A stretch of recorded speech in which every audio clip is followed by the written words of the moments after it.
आज हम हमारा नया चैप्टर शुरू कर रहे हैं, that is chapter number 12 atom. इस चैप्टर में हम एटम की जो हमारे जितने भी स्टार्टिंग में जो मॉडल्स अप्रूव हुए थे उन सब मॉडल्स को डिस्कस करेंगे। इसमें क्या हुआ, सबसे पहले हमारे पास जो एटम में मॉडल आया था, सबसे पहले हमने दिया था डाल्टन ने सिर्फ इतना सा मॉडल हमको बताया था कि जो अपने जितने मैटर्स हैं, सब्सटेंस हैं, तो हमारे पास क्या होते हैं वो सबसे छोटे पार्टिकल से बने जिसको हम एटम बोलते हैं और उसको हम और डिवाइड नहीं कर सकते हैं। ये हमने डाल्टन दिया था। सिर्फ हमारी शुरुआत जो हुई थी एटम के स्ट्रक्चर की वो हमारे डाल्टन ने करी थी, लेकिन इसी जो एटम का स्ट्रक्चर है उसको इसने एक्सप्लेन नहीं किया था।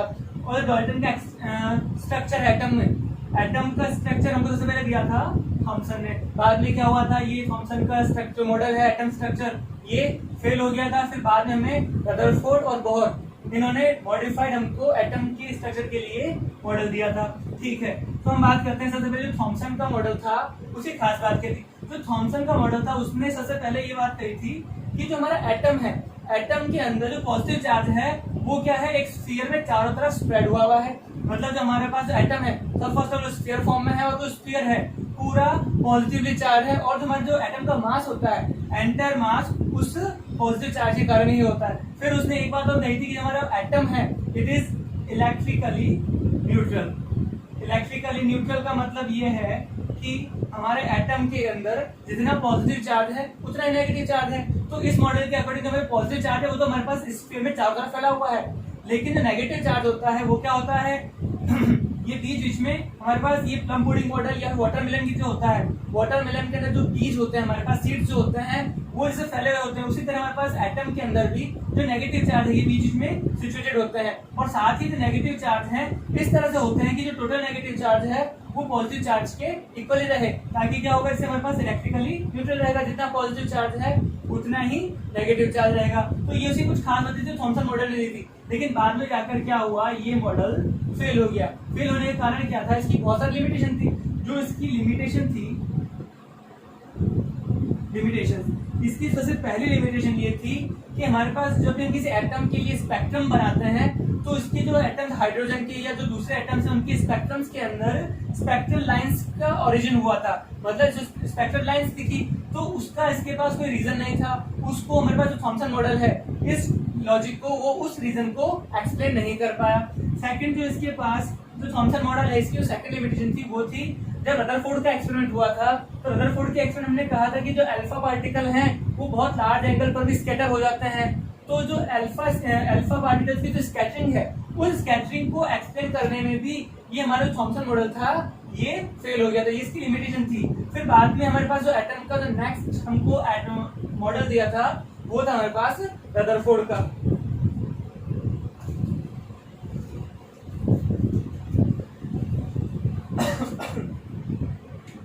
अब हमारे पास सेकंड मोस्ट इंपॉर्टेंट आता है, दैट इज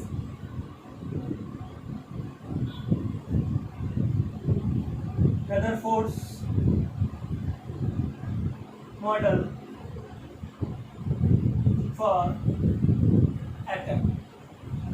जो एटम का स्ट्रक्चर है, एटम के स्ट्रक्चर को बताने के लिए रदरफोर्ड ने एक एक्सपेरिमेंट किया था, अल्फा पार्टिकल एक्सपेरिमेंट। और उस एक्सपेरिमेंट की हेल्प से ही रदरफोर्ड ने जो हमारा एटम है, एटम का स्ट्रक्चर हमको बताया था। तो इस एक्सपेरिमेंट से क्या किया था, फर्स्ट ऑफ ऑल हमारे जो ये रदरफोर्ड का जो एक्सपेरिमेंट का सेटअप है उसमें उसने ये हमारे पास है सोर्स ऑफ रेडियो एक्टिव, जो रेडियोएक्टिव पार्टिकल्स हैं उनके लिए क्या एस है, सोर्स है। इसको क्या किया हमने, लीड जो है लीड कैविटी से इसको कवर कर रखा था ताकि जो हमारे पास रेडियो एक्टिव है वो इसमें एब्जॉर्ब नहीं हो। साथ ही हमारे पास क्या होगा, ये हमने कॉलिमेटर लगाया जिससे क्या होगा, बस जो अल्फा पार्टिकल है वो नैरो बीम की फॉर्म में जा सके। फिर हमने जो मेन इसमें था, हमने क्या किया, जो अल्फा पार्टिकल है, अल्फा पार्टिकल को हमने एक पतली सी गोल्ड फॉइल के ऊपर हमने क्या किया था, ये जो गोल्ड फॉइल है इसका साइज बहुत छोटा है, ऑलमोस्ट 10⁻⁻⁷ मीटर। ठीक है, तो हमने क्या किया, इस गोल्ड फॉइल के ऊपर अल्फा पार्टिकल से बम्बार्डिंग कराई, अल्फा पार्टिकल की बौछार कराई। और साथ ही पीछे हमने क्या किया, इस गोल्ड फॉइल के पीछे हमने एक जिंक सल्फेट ZnS का क्या हमने एक पर्दा लगाया। उसका रीजन क्या था, हमारे पास जब अल्फा पार्टिकल है गोल्ड फॉइल को पार करके जब जाएंगे तो गोल्ड फॉइल जो अल्फा पार्टिकल है वो क्या करते हैं, ये ZnS जो पर्दा है ZnS के कर्टन के ऊपर चमकते हैं, फ्लैश होते हैं, जिसके कारण हम ये देख सकते हैं कि जो हमारे पास अल्फा पार्टिकल है गोल्ड फॉइल में जाने के बाद स्कैटर हुए या नहीं हुए। अगर स्कैटर हुए तो किस एंगल पर स्कैटर हुए। फिर साथ ही हमने इसमें एक एक्सपेरिमेंट और किया था कि कितने पार्टिकल्स ऐसे हैं जो कितने एंगल पर स्कैटर होते हैं। तो ये जो पूरा स्टैटिक्स था, ये जो पूरी कैलकुलेशन थी, उसके लिए रदरफोर्ड ने ये एक्सपेरिमेंट किया था और उसकी हेल्प से बहुत सारे हमको कंक्लूजन मिले थे जो हमारे लिए बहुत इंपॉर्टेंट है और आज भी हम इसी एटम के स्टडी को फॉलो करते हैं। ठीक है, तो हम जब बात करते हैं इस एक्सपेरिमेंट में रदरफोर्ड ने किया क्या था, जब हमने कहा कि सोर्स है यहाँ से अल्फा पार्टिकल की गोल्ड फॉइल की बम्बार्डिंग करी तो हमारे पास जिंक जो सल्फेट इस पर्दे के ऊपर जो है alpha particle चमकेंगे।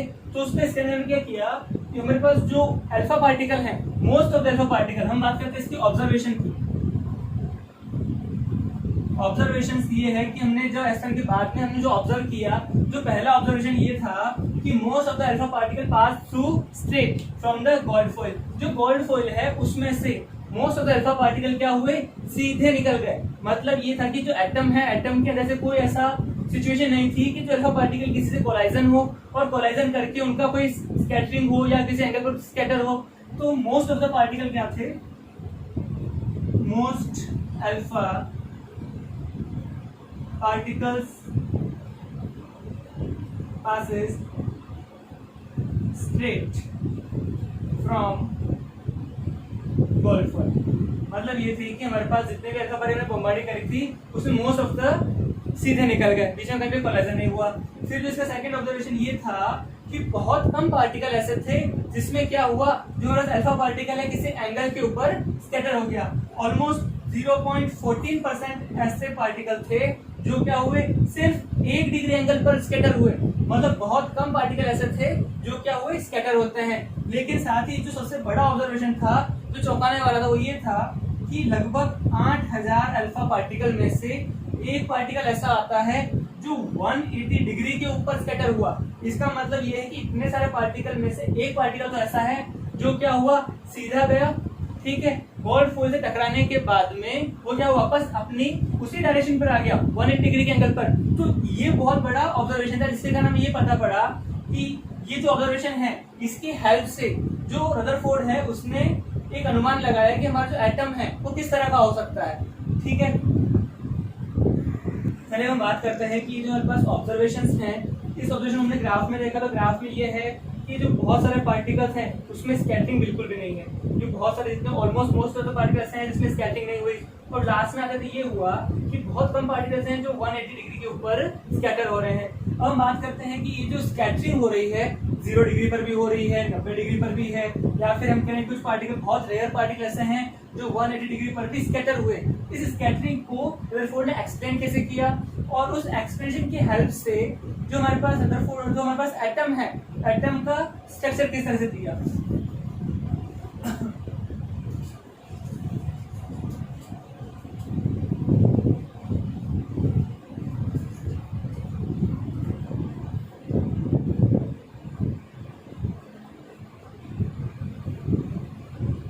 Explanations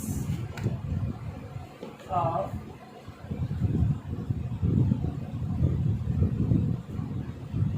Rutherford model. ठीक है, हम बात करते हैं कि हमारे पास ये जो स्कैटरिंग हुई क्यों। पहली बात, पहला हमारे पास जो ऑब्जर्वेशन था वो ये था कि हमारे पास जितने मोस्ट ऑफ अल्फा पार्टिकल है वो सीधे निकल गए। इसका मतलब जब हमने बीच में गोल्ड फॉइल रखी भी थी उसमें से जो हमारे पास अल्फा पार्टिकल बहुत स्पीड से, उनकी वेलोसिटी, काइनेटिक एनर्जी है बहुत ज्यादा है, उसके बाद में भी वो एकदम स्ट्रेट चले गए। इसका मतलब ये है कि हमारे पास जो एटम्स हैं, एटम का मोस्ट ऑफ द स्पेस है वो ब्लैंक है। मतलब जो एटम है अंदर से क्या है, उसका मोस्ट ऑफ द पार्ट जो है वो फ्री स्पेस है, कहीं पर भी कुछ एलिमेंट नहीं है। ठीक है, दूसरा जो हमारे पास इसने अनुमान लगाया था वो ये था कि हमारे पास जब स्कैटरिंग हो रही है, इसका मतलब हम जो अल्फा पार्टिकल की बात करते हैं तो अल्फा पार्टिकल क्या होते हैं, 2He4। तो वास्तव में जो अल्फा पार्टिकल हैं ये पॉजिटिवली चार्ज होते हैं, इसके पास दो प्रोटॉन है। ठीक है, जब 2 प्रोटॉन है तो हम कह रहे हैं कि जो अल्फा पार्टिकल है, अगर हमने क्या किया, स्कैटरिंग हुई, इसका मतलब ये है कि स्कैटरिंग भी जो हो रही है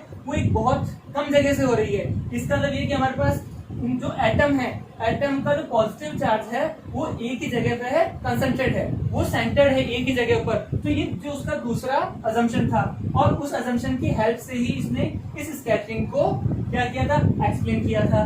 ठीक है, इसके अंदर क्या हुआ, अगर हम बात करते हैं तो कुछ एक्सपेरिमेंट क्या हुआ, हमारे पास जो अल्फा पार्टिकल है, एक अल्फा पार्टिकल ऐसा है बहुत रेयर केस में जो क्या हुआ, स्ट्रेट गया। ठीक है, और वो इस तरह से आया। कुछ अल्फा पार्टिकल इस तरह से थे, ठीक है, और कुछ जो स्कैटरिंग हुई थी वो इस तरह से हुई थी। ठीक है, हमने कहा ये हमारे पास जो है ये फर्स्ट अल्फा पार्टिकल है, ये वाला है सेकंड और ये वाला है थर्ड। ये वाला हमारा जो है ये हमारा है ट्वाइस डैश और ये हमारा है 3 डैश। तो उसने जो कहा, उसने कहा कि जो हमारे पास एक ऐसा अल्फा पार्टिकल है जो 180 डिग्री पे हुआ, मतलब जिस एंगल जिस डायरेक्शन से गए वापस उसी डायरेक्शन में आ गया। इसका मतलब क्या हुआ, ये हमारे पास अल्फा पार्टिकल है, पॉजिटिव चार्ज होता है, और हमने ये अजम्पशन कर लिया कि जो हमारे पास एटम का सारा पॉजिटिव चार्ज है वो सेंटर्ड है, वो सेंटर में एक ही जगह पर है। तो जो अल्फा पार्टिकल सीधा इस सेंटर से टकराया उसमें क्या हुआ, पॉजिटिव चार्ज हमारा अल्फा पार्टिकल और ये भी पॉजिटिव है, तो इन दोनों की जो रिपल्शन होगा that repulsion will be strongly, बहुत ज्यादा स्ट्रॉन्ग रिपल्शन होता है, जिसके कारण क्या हुआ, जो हमारे पास अल्फा पार्टिकल है वो एकदम अपनी उसी डायरेक्शन में आ गया। फिर हम बात करते हैं हमारे पास सेकंड और सेकंड डैश। ये जो दो अल्फा पार्टिकल हैं ये भी क्या करते हैं जब जाते हैं, लेकिन ये जो फर्स्ट पार्टिकल कंपेयरिंग में इनके ऊपर जो रिपल्शन फोर्स रहेगा वो रिपल्शन फोर्स कुछ कम होगा, लेकिन इसी कारण स्कैटरिंग हुई, स्कैटरिंग वापस क्या हुई, मोर देन 90 डिग्री, मतलब अगर ये इसको जाना था एकदम ऐसे जाना था, लेकिन क्या हुआ, ये इतने एंगल पर स्कैटर्ड हो गया। इसका मतलब ये है कि ये जो सेकंड और सेकंड डैश पार्टिकल है इसमें जो स्कैटरिंग हुई है, जो स्कैटरिंग एंगल है वो मोर देन 90 है। और जो बात करते हैं अल्फा पार्टिकल 3 और 3 डैश, ये जो अल्फा पार्टिकल है ये क्या हुए, जब ये जाएंगे और न्यूक्लियस के पास में आएंगे, ये जो हमारे पास न्यूक्लियस में पॉजिटिव चार्ज है, जब इसके पास में इंटरेक्ट होंगे तो इनके ऊपर जो रिपल्शन फोर्स होगा वो कुछ कम होगा और भी कम होगा, जिसके कारण ये हमारे पास से स्कैटर तो होंगे लेकिन किसी एंगल पर होंगे। ये जो एंगल है 90 से छोटा है, ठीक है। तो हम ये कह सकते हैं कि ये जो स्कैटरिंग हो रही है ये सारी स्कैटरिंग हो रही है आपके पॉजिटिव चार्ज के सेंटर्ड होने के कारण। जो पार्टिकल पॉजिटिव जितना पास से स्कैटर होगा, पास से इंटरेक्ट होगा, उतना इस पर रिपल्शन फोर्स ज्यादा होगा। ये जितना थोड़ा सा सेंटर से थोड़ा दूर है तो हमारे पास इसमें रिपल्शन फोर्स कम होगा। तो ये जो रीजन थे, ये जो एक्सप्रेशन थे, ये थे रदरफोर्ड के स्कैटरिंग के, कि कौन सा एंगल किस स्कैटरिंग एंगल पर स्कैटर होगा। तो जो अल्फा पार्टिकल है न्यूक्लियस से जितना दूर होगा उतना उसमें स्कैटरिंग कम होगी, या फिर मोस्ट ऑफ द पार्टिकल जो अनडेविएट निकल गए वो इसी कारण के न्यूक्लियस से थोड़े दूर है। हम बात करते हैं कि इसी एक्सपेरिमेंट से रदरफोर्ड ने कैलकुलेशन करी थी, that is distance of closest approach. हम इसको देखते हैं क्या है ये।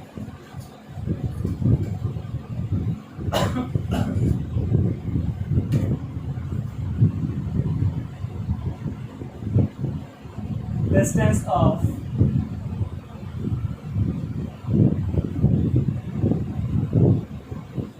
Closest approach. हम बात करते हैं हमारा ये न्यूक्लियस है पॉजिटिव चार्ज, इसमें जो हमारे पास जो अल्फा पार्टिकल क्या हो रहा है 180 डिग्री के ऊपर जिधर गया उधर से वापस 180 डिग्री पे स्कैटर हुआ।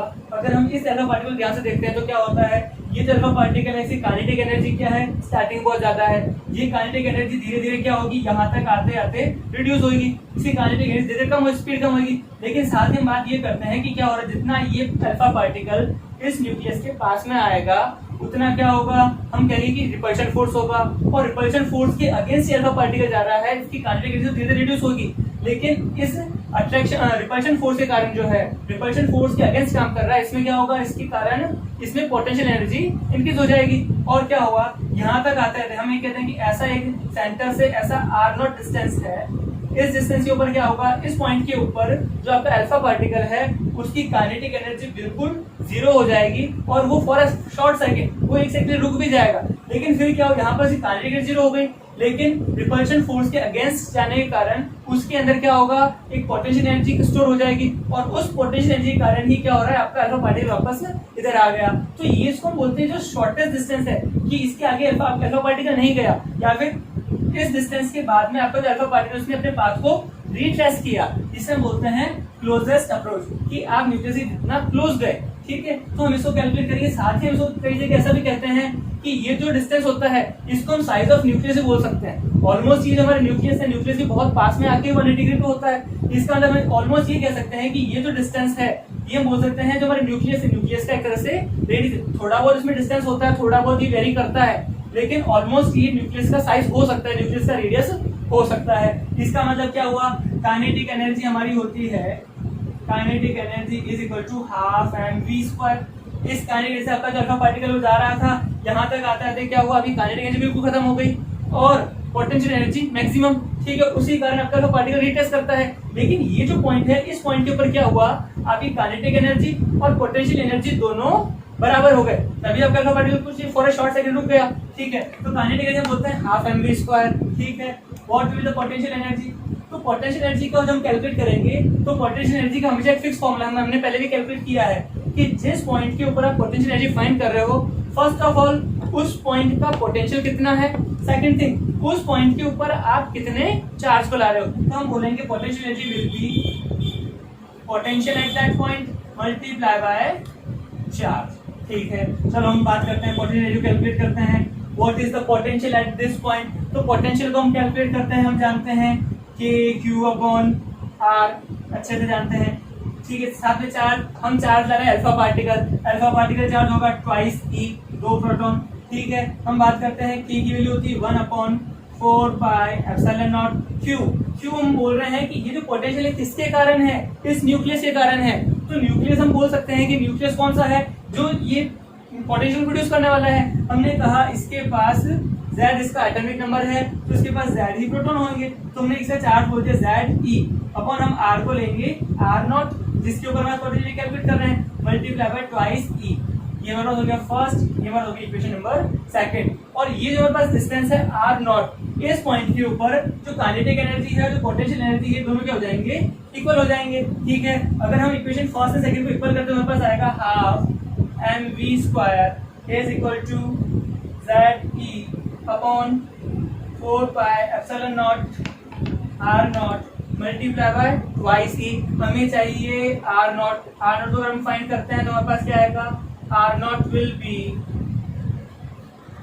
ZE multiply by twice E divided by 4πε0, ये mv² नीचे आ जाएगा, ठीक है। R0 आ गया, साथ ही ट्वाइस है, ये ट्वाइस यहाँ आके हम इसको लिख देते हैं 4E। So that will be the distance of closest approach.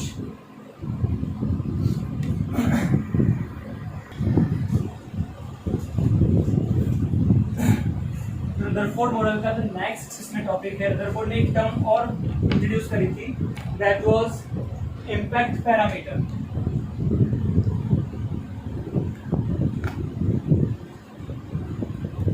Impact parameter क्या होता है, it is defined as the perpendicular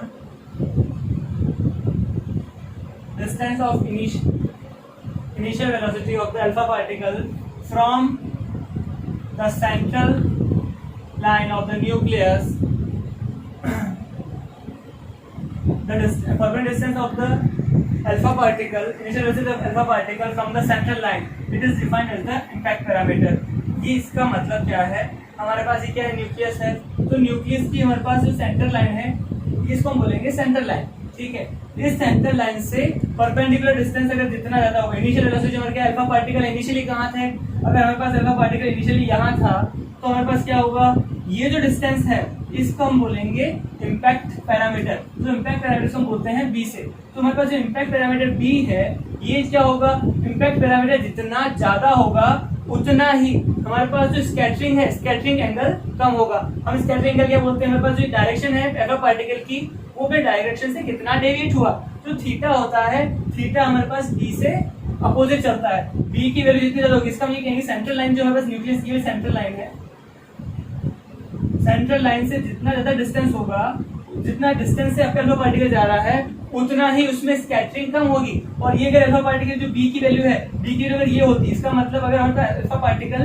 यहाँ से जा रहा है तो क्या हुआ, सेंट्रल लाइन से परपेंडिकुलर डिस्टेंस है ये बहुत कम है, इसका मतलब जब बी की वैल्यू बहुत कम होती है तो हमारे पास जो स्कैटरिंग है थीटा की वैल्यू बहुत ज्यादा होगी, स्कैटरिंग एंगल बहुत ज्यादा होता है। यही होता है इम्पैक्ट पैरामीटर। ये जो इम्पैक्ट पैरामीटर है इसको रदरफोर्ड ने कैलकुलेट भी किया था, और इसका फॉर्मूला हमें कैलकुलेट नहीं, हमें डिराइव नहीं करना है, लेकिन इसका फॉर्मूला होता है that is V is equal to 1/4πε0 kinetic energy ZE² cot theta by, so this is the formula for impact parameter.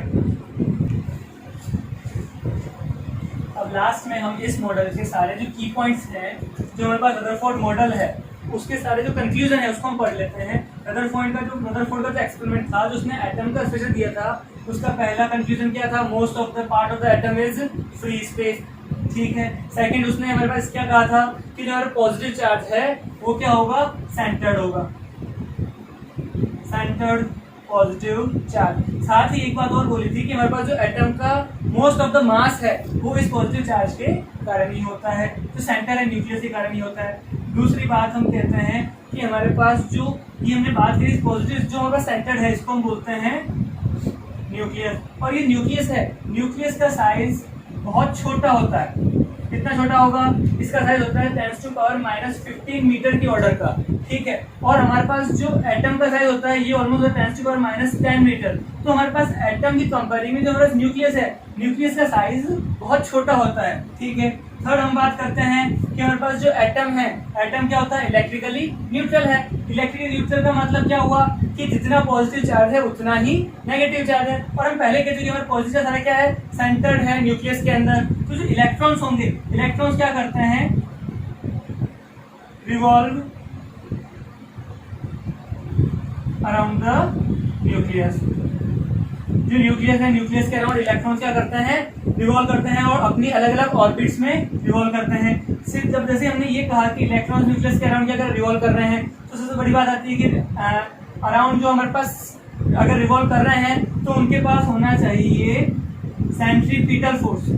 ठीक है। तो सेंट्रीपिटल फोर्स के बिना, इस फोर्स के एब्सेंस में कोई भी पार्टिकल जो है अराउंड मूव नहीं कर सकता, सर्कुलर पाथ में मूव नहीं कर सकता। तो ये सेंट्रीपिटल फोर्स है, ये उसको कहाँ से मिल रहा है? तो रदरफोर्ड ने ये बताया कि जो रिक्वायर्ड सेंट्रीपिटल फोर्स है वो क्या होता है? हमारे पास न्यूक्लियस के पॉजिटिव और जो इलेक्ट्रॉन रिवॉल्व कर रहा है इन दोनों के बीच में जो अट्रैक्शन फोर्स है, उस अट्रैक्शन फोर्स से ही आपको क्या हो रहा है? जो अट्रैक्शन फोर्स है इलेक्ट्रोस्टैटिक, उसी से हमको सेंट्रीपिटल फोर्स जो है वो प्रोवाइड हो जाता है। तो ये सारे की पॉइंट्स जो रदरफोर्ड ने हमको एटम का स्ट्रक्चर दिया था उसकी की पॉइंट्स है। साथ ही रदरफोर्ड का जो एक्सपेरिमेंट है, एटम का स्ट्रक्चर है, उसका एटम मॉडल है, उसकी कुछ लिमिटेशंस इन द लास्ट अब हम डिस्कस करते हैं लिमिटेशंस ऑफ रदरफोर्ड मॉडल।